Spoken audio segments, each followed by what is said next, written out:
Hello people, welcome to the College Diaries. और आज का जो वीडियो है it is about DPSP, directive principles of state policy, आप जिसको हिंदी में बोलते हैं राज्य के नीति के निर्देशक तत्व, या फिर आप इसको इजी ऐसे बोलते हैं राज्य के नीति निर्देशक तत्व।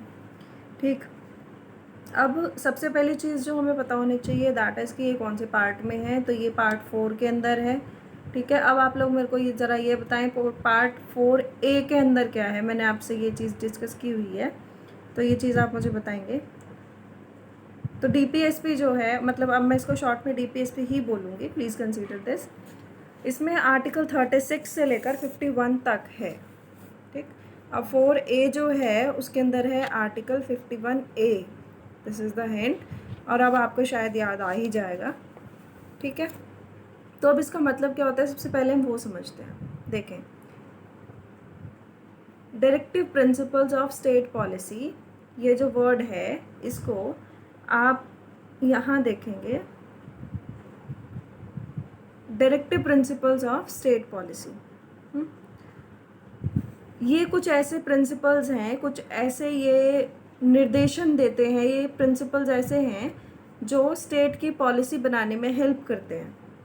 स्टेट की पॉलिसी बनाने के लिए, नीति बनाने के लिए राज्य की कुछ ऐसे तत्व होते हैं जो आपको निर्देशन देते हैं। निर्देशन मतलब इंस्ट्रक्शन, आप इसको इजी लैंग्वेज में बोल सकते हो। डायरेक्शंस देते हैं कि आपने काम इस तरीके से करना है। ठीक है, अब आर्टिकल्स पे शुरू करते हैं। सबसे पहली चीज़ जो है वो ये कि ये डीपीएसपी जो है कहाँ से लिया गया है। तो ये आपका आयरलैंड के कॉन्स्टिट्यूशन से, आयरिश कॉन्स्टिट्यूशन से लिया गया है। ठीक है, और ये जो है बहुत इम्पॉर्टेंट माना गया है, इतना कि डॉक्टर BR अम्बेडकर ने इसको डीपीएसपी प्लस फंडामेंटल राइट्स, इनको साथ में बोला है novel features of Indian constitution, कि ये जो है हमारे भारतीय संविधान के कुछ ऐसे विशेषताएं हैं जो पूरे कॉन्स्टिट्यूशन को बांध कर रखता है। ठीक है, और एक अमेरिकन एनालाइजर है, उनका नाम है ग्रैनविले ऑस्टिन, उन्होंने बोला है इसको soul of Indian constitution. Soul मतलब आत्मा, कंसाइंस। आप इसको ऐसे याद रख सकते हैं। दो लोगों के नाम बताए मैंने तुम्हें, अम्बेडकर और ऑस्टिन। अब शुरू करते हैं आर्टिकल 36। आर्टिकल 36 जो है उसके अंदर आपसे क्या बोला जा रहा है कि इस भाग में जब तक कि संदर्भ से अथवा अपेक्षित ना हो, राज्य का अर्थ जो भाग 3 में है वही होगा। कि जो पार्ट 3 में है स्टेट का मीनिंग, वही मीनिंग यहाँ स्टेट का रहेगा। क्योंकि ये जो स्टेट पॉलिसी जो है, यहाँ स्टेट का अगर मतलब पूछा जाए तो जो पार्ट 3 में है, part 3 is related to what, fundamental rights. Fundamental rights के अंदर पहले आर्टिकल जो है उसमें आपको स्टेट की डेफिनेशन बताई गई है कि स्टेट के अंदर कौन कौन सी चीज़ें आती हैं, आपको बताया हुआ है। Answer it down in comment section, जल्दी से कर दो। And this is for the students जिनको मैं मतलब कॉलेज में पढ़ा रही हूँ। आप लोगों ने किसी न किसी तरीके से अपने अटेंडेंस के लिए एक कमेंट छोड़ना है, which is essential for your attendance. ठीक है, ध्यान रखना ये चीज़, अदरवाइज़ मैं फेक अटेंडेंस किसी को नहीं देने वाली हूँ, यू नो दैट वेल। और इस बार ऑनलाइन क्लासेस हैं तो शायद आपको अटेंडेंस इम्पॉर्टेंट यूनिवर्सिटी की तरफ से नोटिस आ जाएगा, तब आपको पता चलेगी ये चीज़। और ये मत सोचना कि एक ही दिन कमेंट कर दोगे, उसके नीचे लिखा आता है कि कितने दिन पहले का कमेंट है। जिस दिन वीडियो हुई है उसी दिन आपने पढ़ना है, उसको नोट्स बनाने हैं। बहुत ईजी करके बता रही हूँ ताकि आप लोगों को ज़्यादा दिक्कतें ना हो, तो अपनी तरफ से भी कोऑपरेशन रखिएगा। अच्छा, अब आर्टिकल 36 जो है ये कि आपका जो पार्ट 3 के अंदर जो स्टेट को बताया गया है वही आपका यहाँ स्टेट कंक्लूड किया जाएगा। इसमें मैंने तुम्हें 3 चीज़ें बताई थी कि स्टेट जो है वो लेजिस्लेटिव और एग्जीक्यूटिव, सेंट्रल, स्टेट और लोकल बॉडीज़ जो कि सेंट्रल से रिलेटेड है, ये सब कुछ आता है। फिर आते हैं आर्टिकल 37। आर्टिकल 37 क्या बोलता है कि ये जो प्रिंसिपल्स हैं, डायरेक्टिव प्रिंसिपल्स जो हैं, ये नॉन इन्फोर्सिबल है। क्या मतलब है इस बात का, यहाँ देखेंगे, किसी न्यायालय द्वारा परिवर्तनीय नहीं होंगे। अब इसको मैं इंग्लिश में देख लेती हूँ। The part shall not be enforceable by any court but the principles therein laid down are nevertheless fundamental in the governance of the country. इसका मतलब ये है कि कोर्ट के अंदर इन्फॉर्सिबल नहीं है। आप किसी गवर्नमेंट पे केस नहीं कर सकते हो कि ये आर्टिकल के अकॉर्डिंग आपने विलेज पंचायत बनानी थी, आपने हमारी हेल्प करनी थी, लेकिन आप ऐसा नहीं कर रहे हो, तो इसलिए आपको ये करना पड़ेगा, कोर्ट की तरफ से आदेश आ जाए। तो ऐसा नहीं है, ये सिर्फ और सिर्फ स्टेट की मर्ज़ी है, सरकार की मर्ज़ी है कि उन्होंने इनको कंक्लूड करना है, इनकी तरफ ध्यान देना है या नहीं। ये फंडामेंटल्स हैं, मतलब उनके लिए कुछ गाइडलाइंस है कि आप ये काम करेंगे। ठीक है, ये इन्फॉर्सिबल नहीं है। आप ऐसा नहीं कर सकते हैं कि कोर्ट चले जाएंगे कि भाई ये काम हमारा होना है और आप ये करवाएं, तो ये इन्फॉर्सिबल नहीं होते हैं। Then we come to article 38। Article 38 जो है, अब यहाँ से शुरू होते हैं आपके ऐसे आर्टिकल्स। देखो क्या है, हमारा जो कॉन्स्टिट्यूशन है, इंडियन कॉन्स्टिट्यूशन जो है, उसके अंदर ऐसे एग्जैक्ट क्लासिफिकेशन नहीं दिए हुए। 36 से 51 तक आप ऐसे ही पढ़ सकते हैं आर्टिकल्स, लेकिन हमने अपने ईजी अंडरस्टैंडिंग के लिए इन्हें 3 तरीके से डिवाइड किया हुआ है। ठीक है, उसमें से सबसे पहले जो हम पढ़ने वाले हैं वो है सोशलिस्ट प्रिंसिपल। अब जो सोशलिस्ट प्रिंसिपल है उसके अंदर, सोशलिस्ट मतलब जो आपके समाज से रिलेटेड है।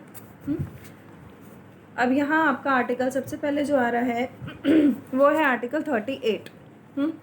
आर्टिकल 38 में देखेंगे, The state shall strive to promote the welfare of the people by securing and protecting as effectively as it may a social order in which justice, social, economic and political shall inform all the institutions of the national life। और दूसरे वाला भी देखेंगे, inequalities को eliminate करना है।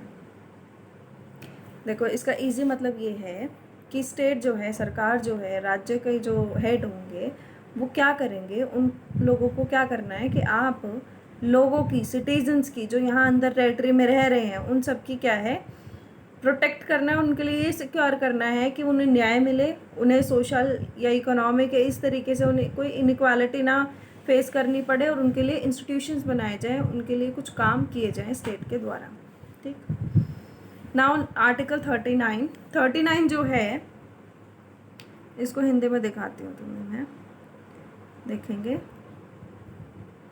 पुरुष और स्त्री सभी नागरिकों को समान रूप से जीविका के पर्याप्त साधन प्राप्त करने का अधिकार हो। मतलब कि राइट टू लाइवलीहुड, कि चाहे वो पुरुष हो चाहे वो महिला हो, मतलब कोई भी जेंडर हो, उसने क्या करना है, उसको एक लाइवलीहुड के लिए, right to live adequate livelihood इसको ऐसे बोलते हैं, कि उसको कुछ मीन्स, कुछ ऐसे, मतलब मीन्स को क्या बोलते हैं हिंदी में, एडिक्वेट मीन्स ऑफ लाइवलीहुड, कि उनको ना अपने खाना खर्चा करने के लिए कुछ ऐसे रिसोर्सेज रहें उनके पास काम करने के लिए। फिर सेकंड जो है वो है आपका कि जो सोसाइटी के रिसोर्सेज हैं, भौतिक संसाधन जो हैं, वो सामूहिक हित के रूप में बटे हों। मतलब क्या है कि वो ऐसे ना हो कि एक के पास बहुत सारा है, दूसरे के पास बहुत कम है पैसा, तो ऐसा ना हो। और इसीलिए क्या है कि सोसाइटी के अंदर रिसोर्सेज जो हैं वो सही तरीके से डिस्ट्रीब्यूटेड हों। फिर है आपका थर्ड कि इकोनॉमिक सिस्टम, पैसे का हिसाब किताब इस हिसाब से हो कि वो concentration of wealth and means of production, मतलब कि पैसा जो है, वेल्थ जो है, वो किसी कंसंट्रेशन ना हो उसका, ऐसा ना हो कि जिन, मतलब एक तबके के पास है, एक कुछ लोगों के पास है, तो ऐसा ना हो, वो इक्वली डिस्ट्रीब्यूटेड हो। इक्वली भी ना हो तो एक फेयर डिवीजन हो। ठीक, अगला है equal pay for equal work for both man and women. ये तो आप लोगों को पता ही होगा कि सेम वर्क के लिए सेम वेजेस मिलना चाहिए। ठीक है, ऐसा ना हो कि मतलब if you are a lady तो आपको कम पेमेंट मिल रही है, तो ऐसा नहीं होना चाहिए। Then health and strength of workers, इसमें ये है कि आपका जहाँ आप काम कर रहे हैं उस जगह का थोड़ा सा इस तरीके की, एक सेकंड, मैं शायद दूसरे आर्टिकल पे पहुँच गई हूँ। Health and strength of workers, man and women and tender age of children are not abusive citizens. इसका मतलब ये है कि आपने जो मतलब हेल्थ और वर्कर्स जो हैं उनका थोड़ा सा इतना ध्यान रखना है कि उनकी हेल्थ वेल्थ का प्रिवेंशन आप कर सकें। दूसरी चीज़ है कि आपका इन्वायरमेंट जो है उसको आपने ऐसे करना है कि उस चीज़ों का डेवलपमेंट हो। लोगों का, बच्चों का, सबका डेवलपमेंट हो, हेल्दी डेवलपमेंट हो चिल्ड्रन का। अपॉर्चुनिटीज़ ऐसी ऐसी आपने देखनी है। देन आर्टिकल 39A, अब इस ए का मतलब होता है कि वो आपका आर्टिकल जो है वो बाद में ऐड ऑन हुआ है। Equal justice and free legal aid, इसका मतलब है कि अगर कोई इंसान गरीब भी है तो उसको भी न्याय का उतना ही अधिकार है। और फ्री लीगल एड का मतलब है कि उनको गवर्नमेंट की तरफ से एक मतलब लीगली उनका जो भी कानूनन अधिकार बनता है, जैसे लॉयर वगैरह आपको मिल जाते हैं सरकारी, तो वो सब काम आप कराएं। Then article 40 organisation of village panchayat, ये हो चुका है, ये हुआ है आपका रूरल और अर्बन गवर्नमेंट जो होती है, एडमिनिस्ट्रेशन जो होता है उसके अंतर्गत।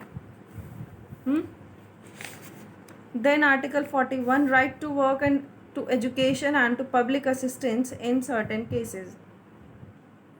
राइट टू वर्क मतलब आपको काम करने का अधिकार हो, आपको एजुकेशन का अधिकार हो, शिक्षा का अधिकार है, और पब्लिक असिस्टेंस हो मतलब आपको पब्लिक की चीज़ें जो हैं आपको यूज़ करने का पूरा पूरा अधिकार हो। ठीक है। फिर है आपका आर्टिकल 42, ये सेक्शन वाइज अभी बता दूंगी, अभी पहले सीधा एक्सप्लेन कर लेती हूँ। सोशलिस्ट और गांधी प्रिंसिपल्स के हिसाब से उनको मैं अभी दोबारा से आपको आर्टिकल बता दूंगी, अभी पहले इनको पढ़ लेते हैं फटाफट। Article 42 provision for just and human conditions of work and maternity relief, इसका मतलब ये है कि जो काम कर रहे हैं हम लोग उसका एक मतलब कंडीशंस उसकी ऐसी ना हो कि वहाँ इंसानों का काम करने लायक सिचुएशन ना बने, हैज़ार्डियस कंडीशन नहीं होनी चाहिए, मतलब प्रॉपर सही ढंग से सिस्टम हो काम करने का। और मैटरनिटी रिलीफ मतलब लेडीज़ को जब डिलीवरी वगैरह होती है तो उसके बाद उनको थोड़ा सा पेड लीव मिले या फिर उनको छुट्टियाँ थोड़ी सी मिल जाएं, तो इन सब चीज़ों से ये रिलेटेड है। Then article 43 living wages for etcetera for workers, इसका मतलब है कि एक जो वर्कर्स हैं, जो आपके मज़दूर लोग हैं या फिर इस तरीके के जो लोग हैं, उनके लिए क्या है कि उनको लिविंग वेज का मतलब होता है उनका लाइफ स्टैंडर्ड, या फिर आप जो उनको जहाँ वो काम कर रहे हैं वहाँ का जो इन्वायरमेंट है, इंडस्ट्री है या कुछ है, तो उनका एक मतलब ऐसा हो कि वहाँ काम अच्छे से किया जा सके और वो सोशल और इकोनॉमिक चीज़ों को भी मतलब अपॉर्चुनिटीज़ भी इंजॉय कर पाएँ, वो उन चीज़ों को भी ध्यान से रख पाएँ।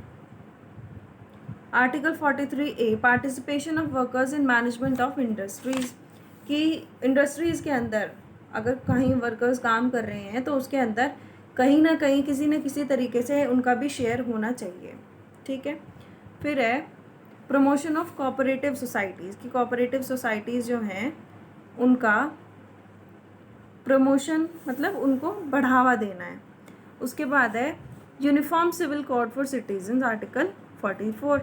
यूनिफॉर्म सिविल कोड मतलब सभी लोगों के लिए जो डिसीजन है, जो कानून है, वो सभी लोगों के लिए इक्वल होना चाहिए। देन आर्टिकल 45 कि जो आपके 6 साल तक के बच्चे हैं उनको अर्ली चाइल्डहुड केयर, जैसे आपने देखा होगा आंगनवाड़ी वगैरह होते हैं, तो ये उसी से रिलेटेड है। एजुकेशन जो है उनकी वो भी, और उनका चाइल्डहुड केयर मतलब थोड़ा बहुत खाना पीना। अच्छा 6 साल तक के बच्चे तो यहाँ पढ़ा दिए, 14 साल तक के बच्चे उधर पढ़ा दिए फंडामेंटल राइट्स में। उसके बाद आप मतलब 11-12 के आसपास जो हैं उस टाइम आपकी रिस्पॉन्सिबिलिटी बनती है और उसके लिए स्कॉलरशिप मिल जाती है या फिर आप लोन वगैरह करा सकते हैं। तो अगर पढ़ना चाहते हैं तो हमारे यहाँ ऐसा सिस्टम है कि चीज़ें हो सकती हैं। फिर है promotion of educational and economic interest of scheduled caste, scheduled tribe and other weaker section, समझ आ गया होगा। एजुकेशन और इकोनॉमिक मतलब एजुकेशन मतलब शैक्षिक संस्थाएं जो होती हैं वो, और इकोनॉमिक इंटरेस्ट पैसे से रिलेटेड चीज़ें, SC ST और OBC वगैरह जो हैं उनके लिए काम किया जाए। फिर है 47 duty of state to raise the level of nutrition and standard of living and to improve public health, लोगों के लिए न्यूट्रिशन लेवल इंक्रीज़ किया जाए। कैसे होगा कि जैसे आपने सुना भी होगा कि दिवाली के आसपास क्या हो रहा है, छापे पड़ रहे हैं कि ताकि लोगों को गंदी मिठाइयाँ ना जाएं, ये सब काम भी होता है पब्लिक हेल्थ इंप्रूव करने के लिए होता है ना। फिर है 48 organisation of agriculture and animal husbandry, इसका मतलब है कृषि और आपका पशुपालन से रिलेटेड, कि आपने क्या करना है। यहाँ देखो, राज्य कृषि और पशुपालन की आधुनिक और वैज्ञानिक प्रणालियों को संगठित करने का प्रयास करेगा, मतलब मॉडर्न टेक्नोलॉजीज देगा जो कि आजकल चलती भी हैं। मतलब कोई बीमारी हो जाती है, ब्लॉक वगैरह में डॉक्टर्स होते हैं, आप उनको बुला सकते हो, या फिर अगर कोई प्रॉब्लम हो रही है तो मतलब हॉस्पिटल्स होते हैं, वेटर्निटी वगैरह होते हैं, वो आप वहाँ जा सकते हैं। सुधार हो उनके लिए, और मतलब डेयरी का इम्प्रूवमेंट हो, दूध वगैरह अच्छा होए, उसके लिए भी बहुत सारे कुछ आपको मतलब रिसोर्सेज मिलते भी हैं गवर्नमेंट की तरफ से, मतलब ऐसे परसेंटेज के हिसाब से कि आपको 10% गवर्नमेंट पे कर रही है या आप पे कर रहे हैं, इस हिसाब से भी चीज़ें होती हैं। Then article 48A, protection and improvement of environment and safeguarding of forest and wildlife. इसका मतलब क्या है कि स्टेट जो है वो क्या करेगा, इन्वायरमेंट और फॉरेस्ट को सेफ गार्ड करेगा, प्रोटेक्ट करेगा। आर्टिकल 49 मॉन्यूमेंट से रिलेटेड है, नेशनल इंपॉर्टेंस या हेरिटेज वाली जो चीज़ें हैं उनको प्रोटेक्ट करें, जैसे हमारे जो मतलब बहुत बड़े बड़े पुराने टेम्पल्स हैं, या फिर जो महाराजाओं ने, राजाओं ने, या फिर उनसे पहले लोगों ने बहुत सारी चीज़ें जो बनाई हैं, आप उन्हें प्रोटेक्ट करें, यहाँ की संस्कृति को प्रोटेक्ट करें। Then article 50 separation of judiciary from executive, executive से जुडिशरी जो है वो अलग रहे। देन आर्टिकल 51 इंटरनेशनल पीस और सिक्योरिटी, इंटरनेशनल पीस और सिक्योरिटी, इसका मतलब है कि आप जो हैं दूसरे देशों के साथ, दूसरे नेशंस के साथ अच्छे रिलेशंस रखेंगे, और उसके लिए जो भी आप स्टेट जो है वो फैसले ले वो अच्छे तरफ ले, मतलब नेशनल इंटरेस्ट को भी अपने प्रोटेक्ट करके रखे। इंटरनेशनल डिस्प्यूट जो है उसको कम से कम करे, इंटरनेशनल पीस की तरफ ज़्यादा ध्यान दें। ठीक है, so this is all about 36 to 41। अब इसको हम ऐसे देख लेते हैं, मतलब प्रिंसिपल्स जो हमने 3 डिविजन्स किए थे, सोशलिस्ट, गांधीयन और लिबरल इंटेलेक्चुअल या फिर लिबरल प्रिंसिपल्स, इनको थोड़ा सा मैं उस हिसाब से आपको बता देती हूँ। सी आर्टिकल जो 38 है, जो हमने यहाँ पढ़ा, क्या कि सामाजिक व्यवस्था बनानी है, लोगों का वेलफेयर करना है, so this is an article 38 socialist principle. 39 जो है कि भाई आपको इक्वल वेजेस मिलने चाहिए, आपका रिसोर्सेज अच्छे हों, दिस इज़ एन आर्टिकल 39 जो कि मतलब अब मैं पहले तुम्हें सोशलिस्ट प्रिंसिपल्स बता रही हूँ। 39A लीगल और ये equal justice and legal aid, ये आपका 39A जो है ये भी इसी के अंदर आता है। 40 नहीं आएगा इसके अंदर, वो उधर आएगा गांधीयन के उस पर। 41 right to work, education, public assistance, ये भी आपका सोशलिस्ट प्रिंसिपल है। आप इसको ऐसे देखेंगे, सोसाइटी से रिलेटेड जो प्रिंसिपल्स हैं उनके वेलफेयर के लिए, उनके कल्याण के लिए, वो सारे यहाँ आते हैं। 42 सोशलिस्ट में आएगा, just and human condition, living wages वाला भी इसी के अंदर आएगा। फिर 43A ये भी सोशलिस्ट प्रिंसिपल है, क्योंकि ये मैनेजमेंट की तरफ बात कर रहा है कि वर्कर्स जो हैं उनको अच्छे से मतलब क्या कहते हैं उसको, प्रोटेक्शन हो उनका। देन आर्टिकल 43 हो गया ना, 43A हो गया। फिर 47 कि न्यूट्रिशन और स्टैंडर्ड ऑफ लिविंग जो है वो स्टेट अच्छे से प्रोवाइड करे, तो ये हैं आपके सोशलिस्ट प्रिंसिपल, सोसाइटी से रिलेटेड हैं जो। अब गांधीयन प्रिंसिपल्स पे आते हैं। गांधी जी जो होते हैं उनको चाहिए था कि भाई गांव के लोग रहें तो वो अच्छे रहें, उनका खाना मतलब मदिरा पान ना करें, तो उन सब से रिलेटेड आर्टिकल्स यहाँ हैं। आर्टिकल 40 मैंने तुम्हें भी बताया था क्या है, ग्राम पंचायतों का संगठन, तो ये गांधी जी का सपना था, ये हुआ गांधीयन प्रिंसिपल। फिर 43 जो है, 43 ये इसके अंदर क्या है कि आपकी जो कर्मकारों के लिए निर्वाह मजदूरी, मतलब कॉटेज इंडस्ट्री वगैरह, या फिर आप इंडस्ट्री वगैरह जो लगा रहे हैं वो स्मॉल स्केल इंडस्ट्री जो है उनसे रिलेटेड, और वो भी रूरल एरिया के अंदर। ठीक, 43A कि आपका कोऑपरेटिव सोसाइटीज़ बने, सॉरी 43B है ये, कोऑपरेटिव सोसाइटीज़, तो ये आपका इसके अंदर आता है। फिर आपका 46 article schedule caste, schedule tribe वाले लेके। फिर आपका article 47 duty of state to raise level of nutrition, के लोगों का लेवल इम्प्रूव हो, हेल्थ इम्प्रूव हो, मेडिसिन वगैरह भी आप मतलब गवर्नमेंट प्रोवाइड करे। और यहाँ देखेंगे intoxicated drinks and drugs and drinks are injurious to health, इन सब पे भी ध्यान देना है गवर्नमेंट ने। ठीक है, तो this were all Gandhi principle. अब इंटेलेक्चुअल या लिबरल प्रिंसिपल्स पे बात देखते हैं। लिबरल है आपका सबसे पहले तो ये सिविल कोड के अंदर जैसे आप मतलब ट्रिपल तलाक वाला जो सिस्टम है आप उसको इसके अंदर इंक्लूड कर सकते हैं। उसके बाद आपका आर्टिकल 45 आ जाता है, अर्ली चाइल्डहुड केयर। 6 साल तक के बच्चों को आप खाना भी देंगे, पढ़ाई भी कराएंगे उनकी। फिर है आपका 48 के अंदर है एग्रीकल्चर एंड एनिमल हस्बेंड्री, जो मैंने आपको अभी एक्सप्लेन किया। देन 48A ये भी आपका लिबरल प्रिंसिपल के अंदर आता है, लिबरल इंटेलेक्चुअल प्रिंसिपल एक्चुअली। फिर 49 और 50। 49 आपका है मॉन्यूमेंट से रिलेटेड, 50 है इंटरनेशनल पीस से related. So this is all about DPSP। Make good notes about them और अच्छे से इनको पढ़ाई शुरू कर दें जिन्होंने नहीं करी है। That's it, thank you for watching, share and subscribe the video if you like. Thank you.